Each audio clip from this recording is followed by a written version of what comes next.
আর মৌলা আলীর জন্য বলেছেন আলী হচ্ছে সমস্ত উম্মতের পিতা। পিতা মানে কি? গার্জিয়ান।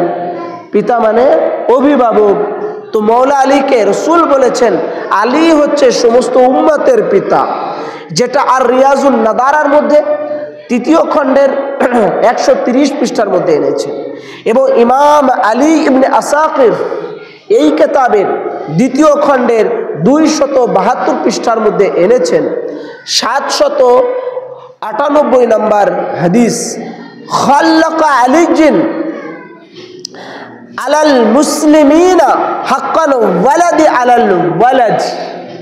রসুল বলেছেন মুসলমানদের উপর আলীর অধিকার হচ্ছে ওই রকম সন্তানদের উপরে পিতার যেমন অধিকার থাকে, তেমনি আমার উম্মতি মুহাম্মাদির উপরে আমার আলীর অধিকার হচ্ছে পিতার মতো।